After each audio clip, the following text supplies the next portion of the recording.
রাজ্যে mid day মিলে 100 কোটি টাকার গরমিল রয়েছে। কেন্দ্রের শিক্ষা মন্ত্রকের একটি প্যানেলের রিপোর্টে যখন এই প্রকাশ পায় তখন এই রিপোর্ট নিয়ে এবার রাজ্যের ব্যাখ্যা চেয়েছে কেন্দ্র। মিড ডে মিল এই প্রকল্পের শুরুর সময় থেকেই নানা বিতর্ক। খাদ্যের গুণ ও তার মান, বরাদ্দ অর্থ, শিক্ষকদের কাজের চাপ, দুর্নীতি এই বিতর্কের মূল বিষয়। তবে সংখ্যাগরিষ্ঠ মানুষই মনে করে মিড ডে মিল খুবই দরকারি, কিন্তু এর জন্য খুব বরাদ্দ কম। এতে পড়ুয়াদের কার্বোহাইড্রেট, প্রোটিন ইত্যাদির চাহিদা কিছুটা মিটলেও খনিজ লবণ এবং ভিটামিনের অভাব রয়েই যায়। আর তাই স্কুলগুলিতে কিচেন গার্ডেন বা সবজি বাগান করতে রাজ্য এবং কেন্দ্রীয় সরকার উদ্যোগ নিয়েছে। 2017 সালে রাজ্য সরকার একটি প্রকল্প চালু করেছিল। এখন পিএম পোষণ প্রকল্পে গ্রাম ও শহরের স্কুল প্রতি 5,000 টাকা করে দিচ্ছে কেন্দ্র। জায়গার অভাব থাকলেও কিভাবে বাগান হবে তারও প্রশিক্ষণ দেওয়া হচ্ছে। এগুলি সবই ভালো উদ্যোগ। বিশেষজ্ঞদের মতে মিড ডে মিলের কথা ভাবলে স্কুলে সজনে, কারিপাতা, পেঁপে, কাঁচকলা, কুদ্রি, শাকপাতা, শুঁটি, দেশি ফল গাছ যেগুলির খুব একটা যত্ন করতে হয় না, সেগুলি লাগালে পড়ুয়াদের রোজকার খনিজ এবং ভিটামিনের চাহিদা পূরণ হতে পারে। তবে শুধু মিড ডে মিলের জন্য নয়, অঙ্ক, বিজ্ঞান, ভূগোল, পরিবেশ সহ সব ধরনের শিক্ষা, সর্বোপরি আনন্দময় শিক্ষার একটি অন্যতম মাধ্যম হতে পারে সবজি বাগান। সরকারি দস্তাবেজও এমনটাই বলছে।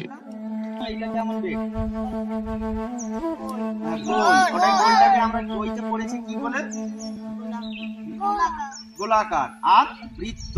বৃত্ত কি কি আছে? হ্যাঁ, মূলা আছে, কুমড়া আছে। এটা কোন সময় আমাদের হয়েছিল? কোন ঋতুতে? শীত। জোরে বলো। সত্যি কি তাই? তা বুঝতে আমরা গিয়েছিলাম বাঁকুড়ার ওন্দা ব্লকের কয়েকটি স্কুলে। এখানে শিক্ষক এবং পড়ুয়াদের উদ্যোগে গড়ে উঠেছে বাগানগুলি। পরামর্শ, কিছু উপকরণ এবং শিখন পদ্ধতি নিয়ে সহায়তা করেছে অ্যাহেড ইনিশিয়েটিভ নামে একটি সংস্থা।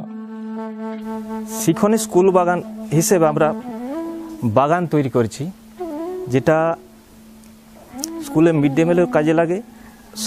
সর্বপ্রথম কাজে লাগে আমাদের বাচ্চাদেরকে কিছু শেখানোর জন্য। একটা বাগান তাদেরকে একটা কর্মঠ করতে সাহায্য করে, তাদেরকে যত্নবান হতে সাহায্য করে, এবং তাদের যে একটা আগ্রহ, পড়তে বসতে চাইছে না, বই পড়তে ভালো লাগে না, তাদের একটা কাজের মধ্যে তাদের যে একাগ্রতা ভাব, এই বাগানের উপরে কিন্তু তারা সেটা কিন্তু পাচ্ছে। বাঁকুড়া জেলায় সবথেকে গুরুত্বপূর্ণ জিনিস হচ্ছে জল। জলের ক্রাইসিস খুব বেশি। তার জন্য আমরা ছাত্রকে শেখাচ্ছি বসুন্ধরার মাধ্যমে কি করে জলসেচ করা যায়, তারপরে তরল সার শেখাচ্ছি। সমস্ত কিছু বাগানটা জৈব চাষের বাগান, কোনো রাসায়নিক নেই। আমরা মাস্টারমশাইদের জিজ্ঞেস করেছিলাম কেন বাগান করছেন। বাগানটা করার উদ্দেশ্য হলো যে প্রথম হচ্ছে পরিবেশটা সুন্দর হবে, দ্বিতীয় হচ্ছে এর সঙ্গে পঠন পাঠনকে আমরা যোগ করি, তার সঙ্গে সঙ্গে তারা তাদের শারীরিক একটা সক্ষমতা তৈরি করা। মূলত আমরা এখান থেকে মিড ডে মিলের অনেকখানি সবজি আমরা পেয়ে যাই। কি শিখছে পড়ুয়ারা? কোন ফসলটা কখন হবে, আচ্ছা বীজগুলো কখন কিভাবে রোপণ করতে হবে, এইসব বিভিন্ন ধারণা পেয়ে থাকে। আচ্ছা জলসেচ কেমন করে করতে হয়। ওখানে কালার, একটা বাচ্চা সে কালার সম্বন্ধে জানতে পারবে যে মানে এইটা এই কালার, এটা লাল, এইটা হলুদ, এটা গোলাপি। ফার্স্ট। দ্বিতীয়ত স্যার এর যেমন কাউন্টিং, 1 2 3 এই যে কাউন্টিং, হ্যাঁ এটা ওরা জানতে পারবে।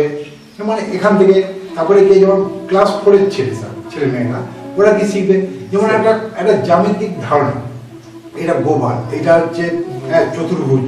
পরিবেশকে সুন্দর রাখতে গেলে শাক সবজি ফুল আলো বাতাস সবাইকে নিয়েই তো প্রকৃতি।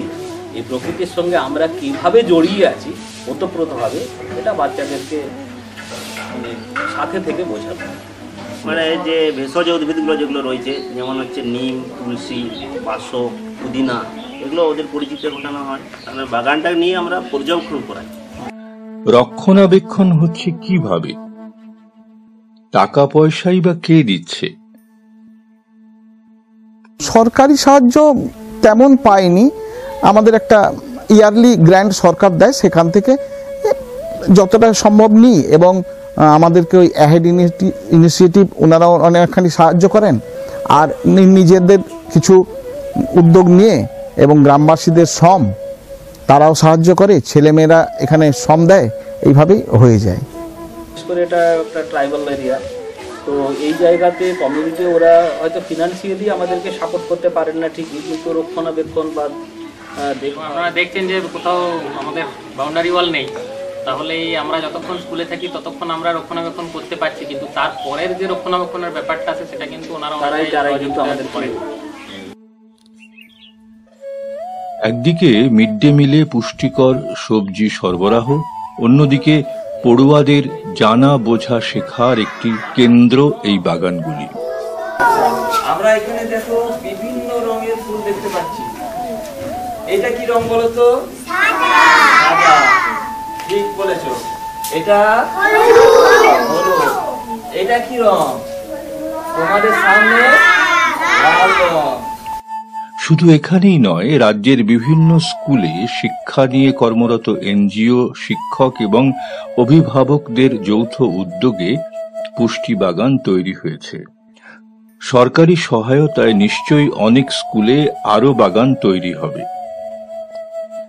তবে আমাদের মনে হয়েছে শুধু পুষ্টিকর মিড ডে মিলের যোগানদার নয়, শিক্ষার একটি প্রধান মাধ্যম হিসেবে এই বাগানকে ব্যবহার করতে হবে। স্থানীয়ভাবে এই নিয়ে পাঠ পরিকল্পনা তৈরি করতে হবে, আর কাজটিতে জুড়ে নিতে হবে অভিভাবক, স্থানীয় জনসংগঠন আর অন্যান্য সহভাগীদেরও।